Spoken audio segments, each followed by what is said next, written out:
Welcome back, everyone, to Let the Journey Begin. I am your host, Hilary Roberts, alongside my co-host, Alex Meshi, our executive director, in place of Jay Walla. I'll call that an upgrade. Are you listening, Jay Dog? I wish Jason could be here. I know he had too much fun at Halloween taking the family out trick-or-treating last night, so he's a little under the weather. So for everybody's safety, we kicked him out, and now we are here. Yeah, I'm like, go to bed. Yeah, right. Go to bed. Don't give me your cold, homie. No. But he's such a good dad. Last night, I actually was tagging along for a good bit of it, and I mean, they shut down those 3 streets in Laguna, and it was, I felt like I was 10.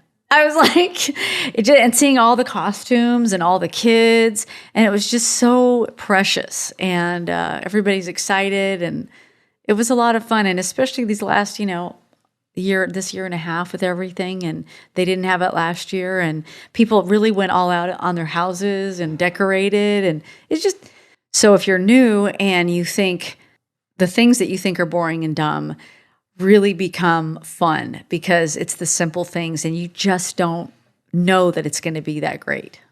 Yeah, and I think a lot of it also has to do with the people you're around. Yeah. I mean, I always catch myself laughing at the craziest, dumbest things with Jason, just cackling in the car over something we heard on the radio or, stories that we remembered from when we were kids or riding in the back of my dad's pickup truck on the way to Dairy Queen doing like 80 down a residential street and stuff like that. But blizzards are a big deal, especially when you're 10. So that's true. Respect it. I'll just sometimes, and this is also for the new people, or if you're just feeling depressed or whatever, I just scroll through different comedians. I got on Chris Tucker's Insta, and he doesn't post very often.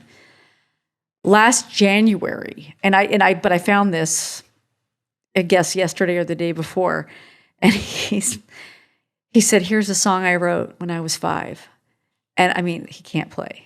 But he starts playing this piece, and he plays it so seriously, and it's so bad. But I'm crying laughing because it's hysterical.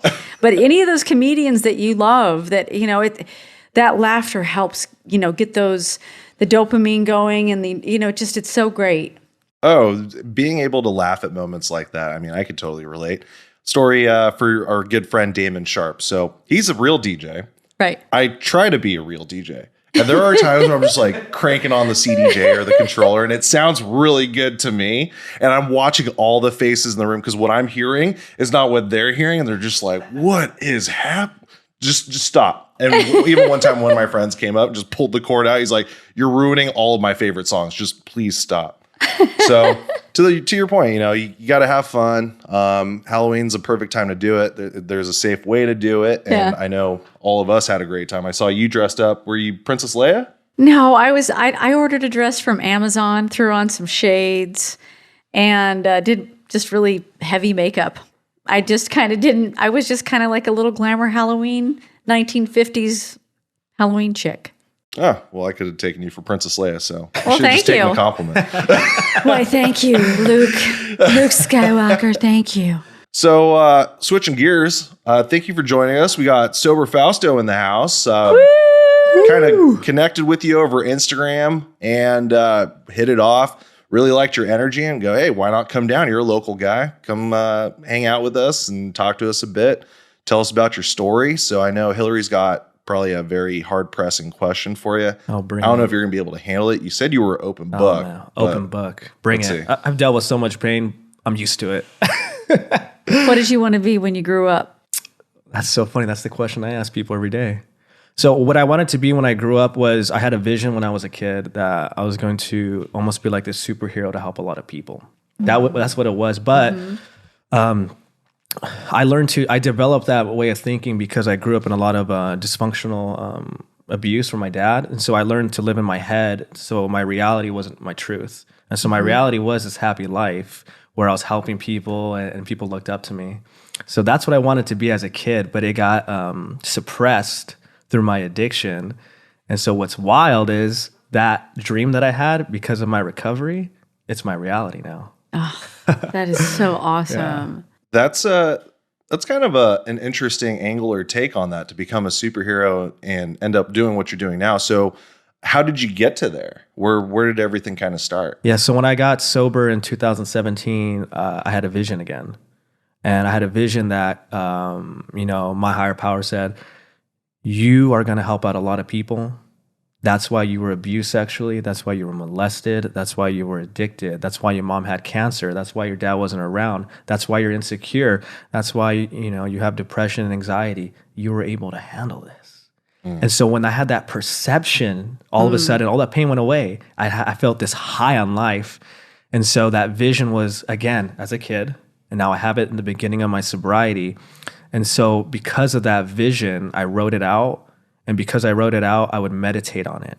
And I would allow it to find me. And because I had my mind open to it, every decision, every place, every thought, and every belief aligned with it. And so as long as I stood sober, everything fell into place. And so that's what got me to this place where it became my reality, was just believing it until it was actually there. Wow, that is amazing. That is so amazing. That's pretty powerful. So basically you wrote it down and you manifested it. Right. That's very powerful. So that's a pretty, I feel like advanced thought process. Not a lot of people can just put it on paper, see it, change the perception or how they're thinking about it and go forward with that. So how did you put all that together, or was it, for mentors or something? But I feel like that's not something you just end up with. Right. Yeah. It's, again, right. 'Cause anybody can do it, but why doesn't everybody do it? And that's kind of the question, right? So for me, I have a problem with obsession, which we probably could relate, right? As an addict, all or nothing, right?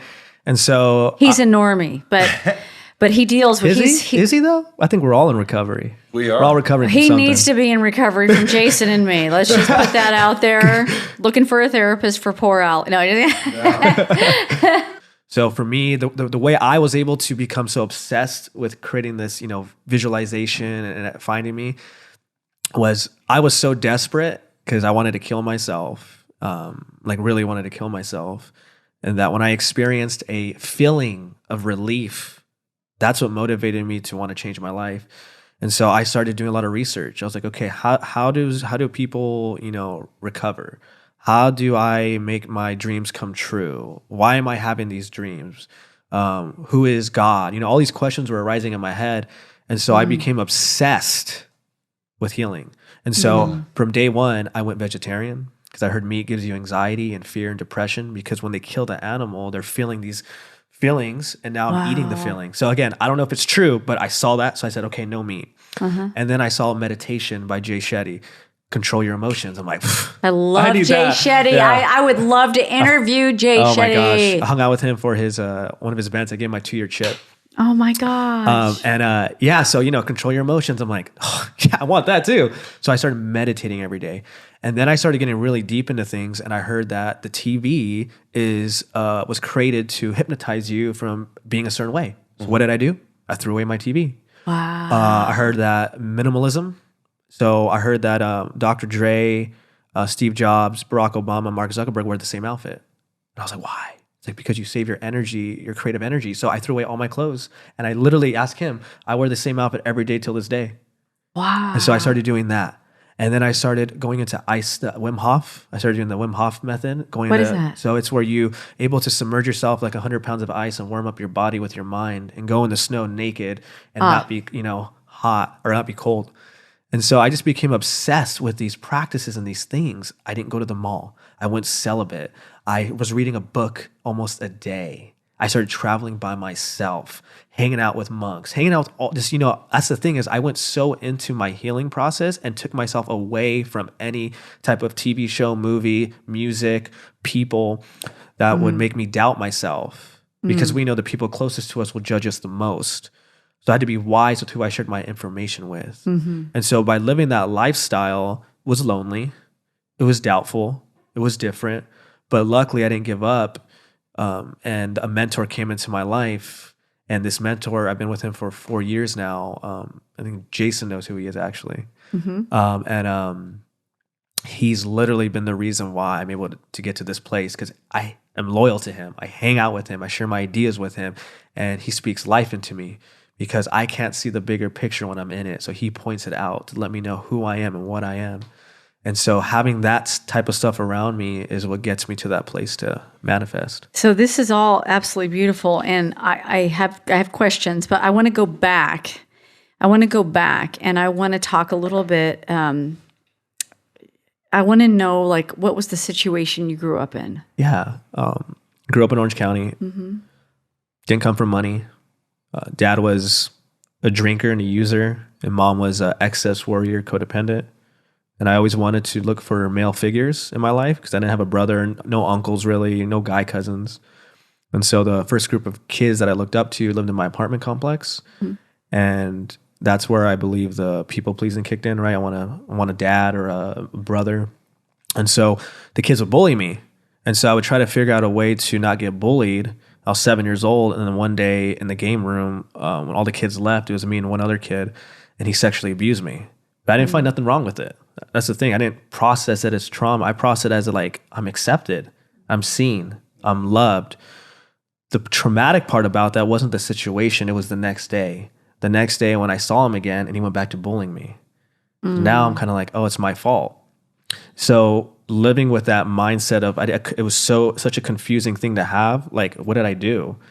And so not saying it over a period of time, I started to learn to, lie, manipulate, steal. I got piercings, tattoos, started working out, try to fix myself, being the funny guy, doing jackass stunts to try to get attention.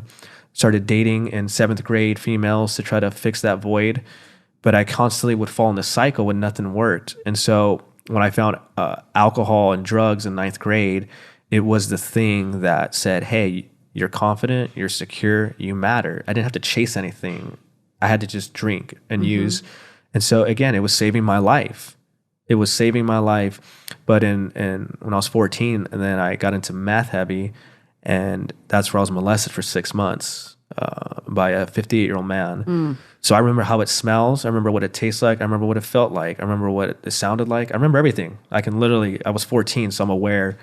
And again, I enjoyed it though. I went back every night, 3 a.m, 4 a.m, knocking on the door, knowing what was going to happen, because it happened to me as a kid.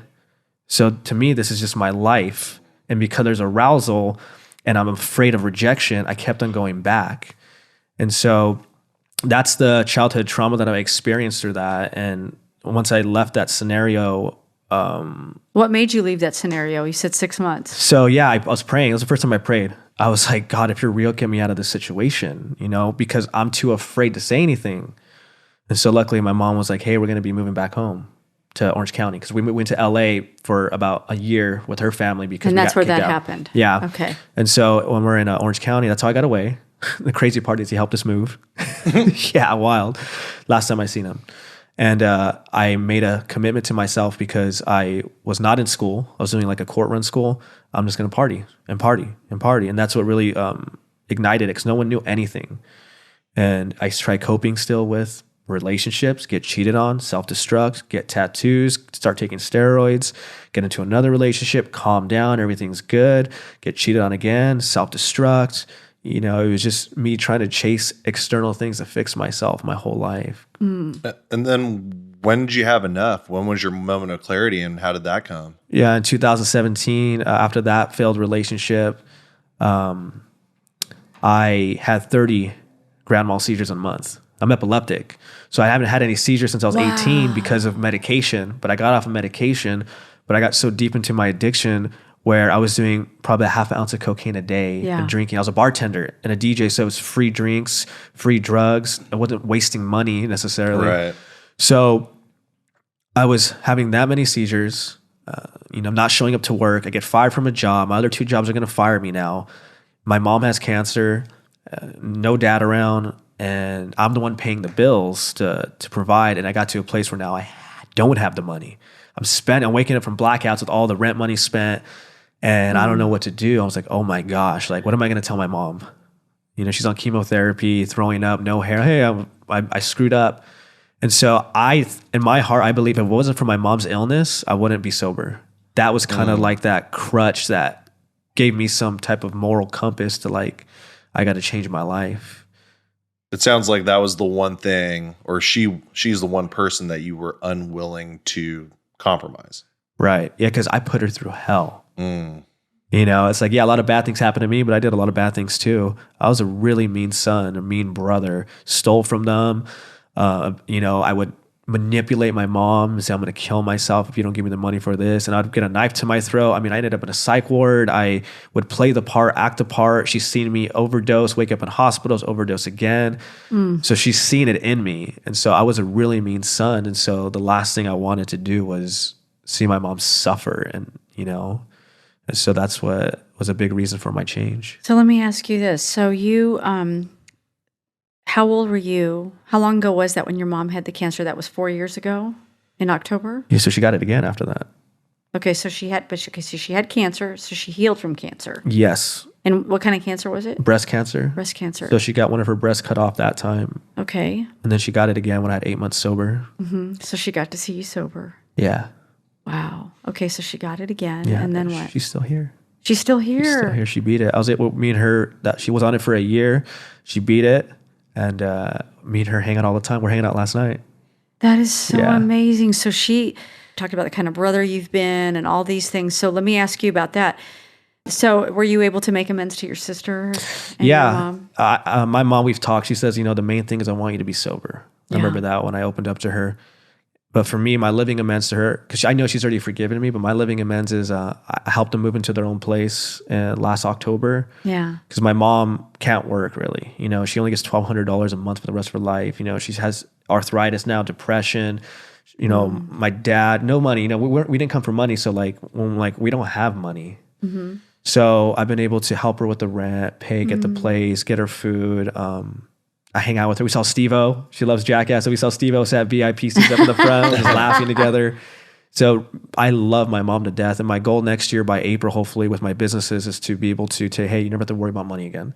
Enjoy your life. Go paint. Don't worry. Here's money, a monthly salary. I'll pay you just because you're my mom to enjoy the rest of your life, because she's 65. Yeah. And so with my sister, I remember when I had a year sober, top of the world, sober Fausto, Instagram, all that stuff. Everyone loves me. And my sister goes, yeah, you're sober. You're saving the world. But what about me? You're never around. And that hit me hard.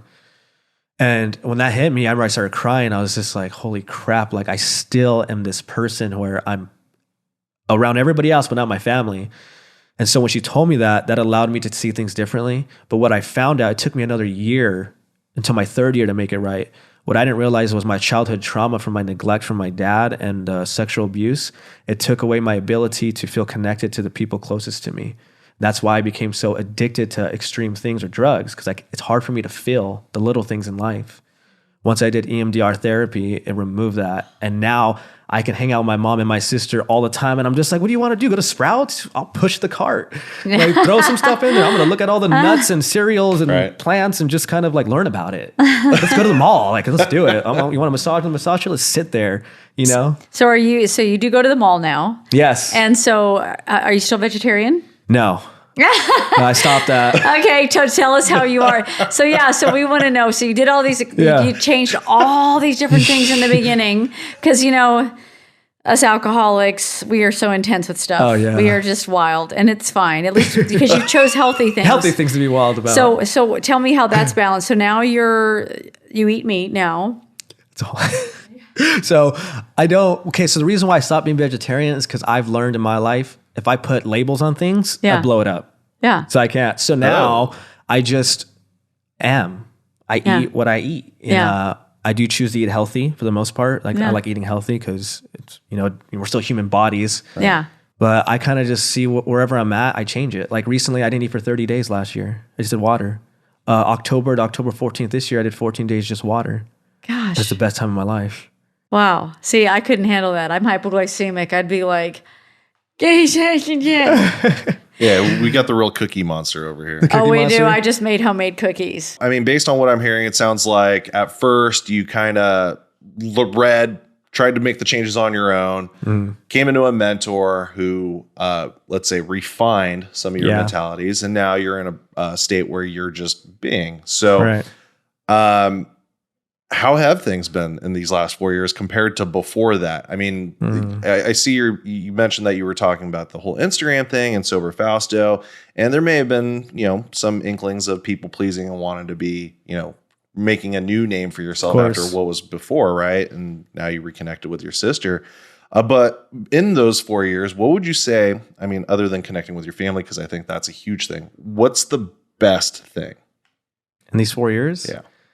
Ooh, that's a great question. Best. And that's always a hard one too. I always try to not use the best or the worst, right? Because then my mind starts racing everywhere. I'm like, But I would say the most impactful thing, I think it'll help me in these 4 years is, God, there's so much.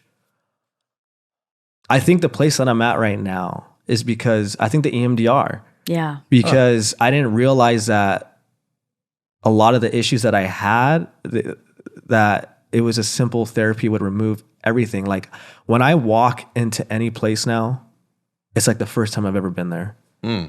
I would have never thought that walking into a coffee shop would ever feel so good, because it was so hard for me to feel. Even 3 years of my sobriety, I was like, dude, I just don't like going to these places. What's wrong with me? And I was a good person. I'm helping people, but the simple things I couldn't enjoy. And so I think that was probably the most impactful thing. The EMDR is releasing the bondage of having to chase things to feel. And now I can just be at anywhere I'm at and feel. So I would say that when it comes to a feeling for myself, and I mean, there's just a lot of wild things. I became one of the fastest, efficient jump ropers in the world. Wow. And I manifested meeting my mentor. He's the number one person in the world, has a rope called Buddy Lee jump ropes. He was in the 1992 Olympics. He was real famous all over TV, on TV shows, like trains MMA, boxers, athletes. And I manifested meeting him because I had his rope.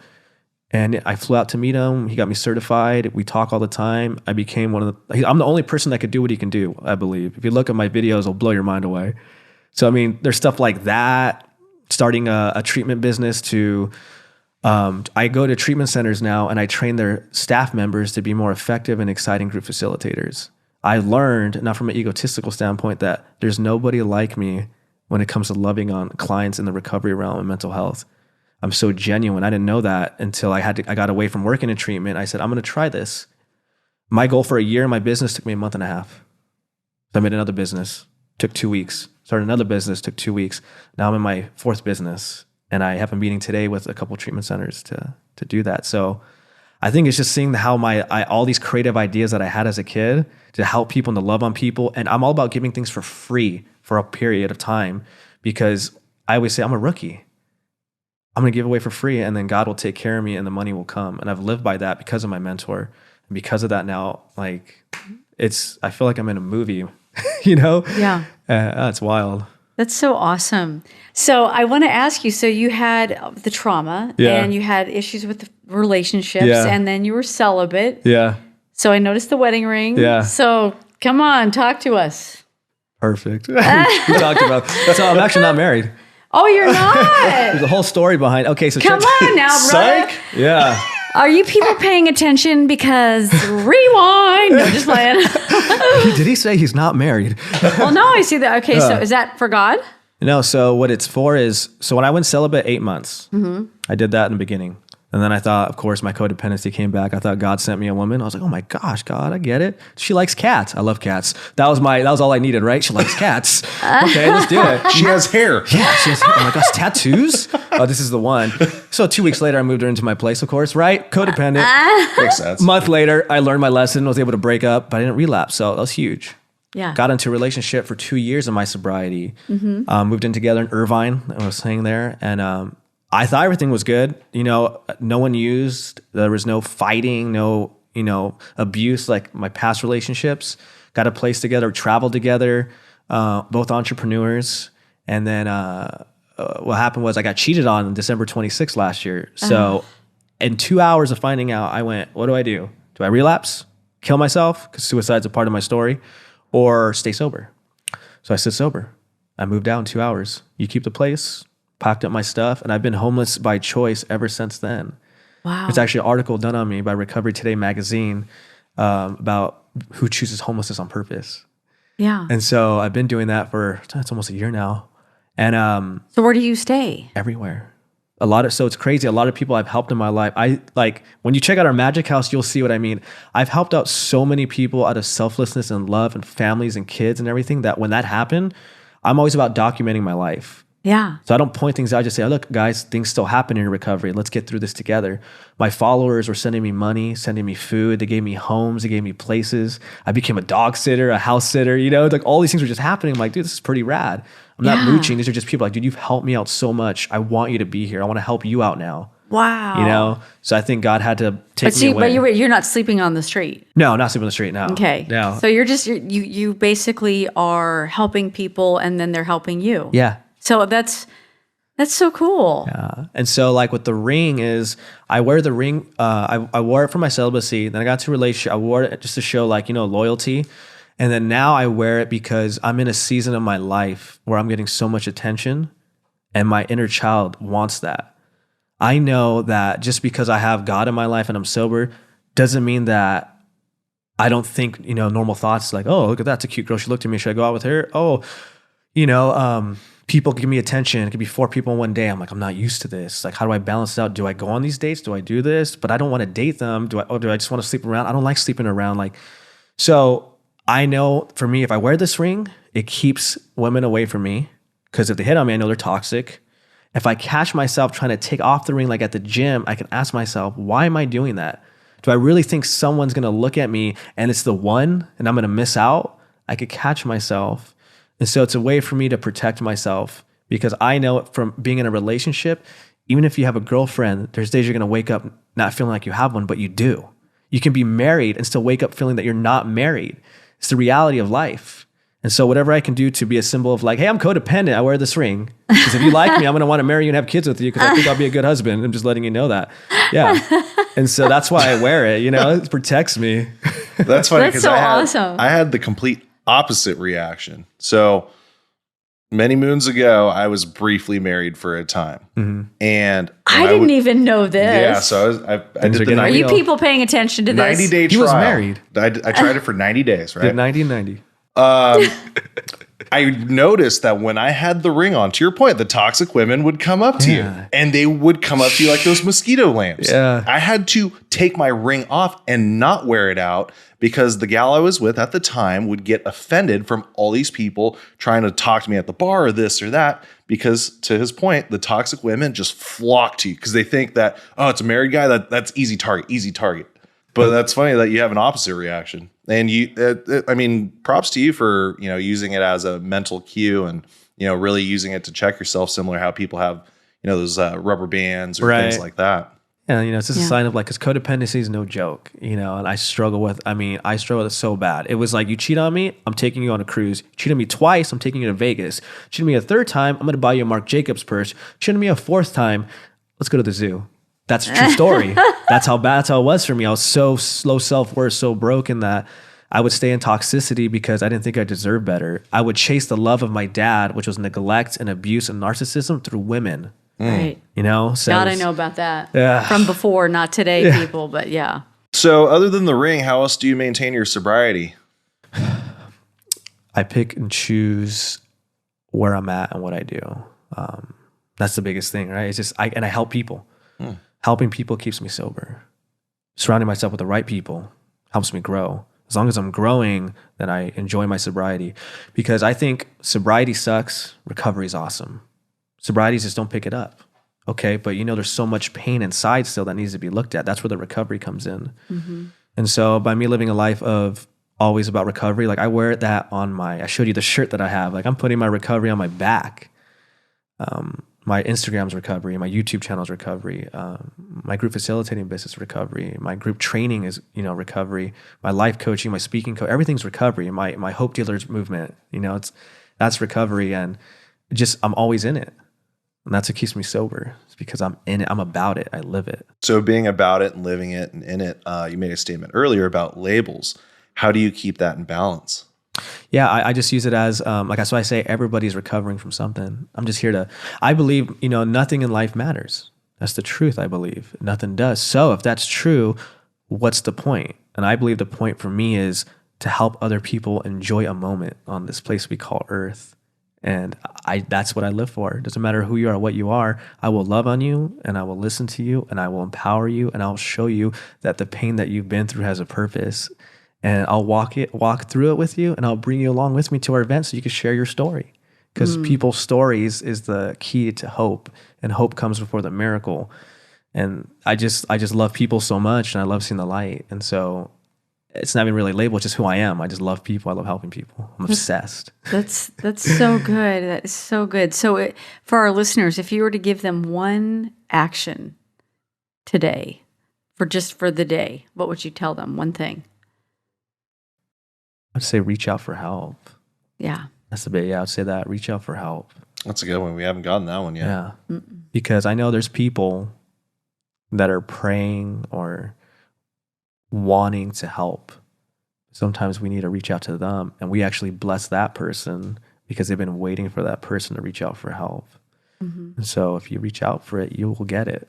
And who knows what your life looks like after that. I know my life got really good from that.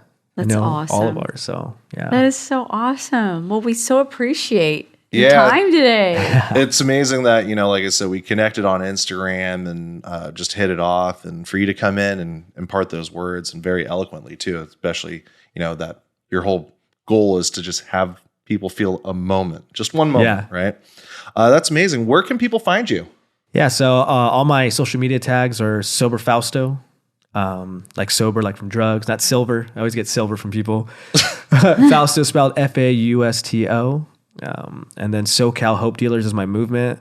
That's also on all social media platforms. And that's where we have events every month that are free for people, free food, live music, live DJs, swimming pool, gym. If you need a family, home, resources, it's there and it's free. You can bring anybody and everybody. And you don't need to have just an addiction. You can just have problems. That's so beautiful. You just come and get loved on. It's almost like it's better than Disneyland. I mean, it sounds like it. That's awesome. I definitely want to come check it out. Yeah. I mean, you said DJs and food, so I'm sold. Yeah. We had gourmet donuts one time. It blew my mind. Oh, wow. Yeah. Even better. Gourmet. I'll take regular donuts. Well, thanks again for joining so us. And, much. we hope to connect with you again soon. We'd love to have you as a speaker at one of our events. Yeah. You're very engaging and fun. And I know that people would love to hear what you have to say. Yeah, I appreciate you guys. You guys give me another reason to live, and you guys give me another opportunity to be hopeful that I'm right where I need to be. And I mean that. We appreciate it. Thanks again for coming down. And this is another one for the book. So let the journey begin with Hilary and Alex.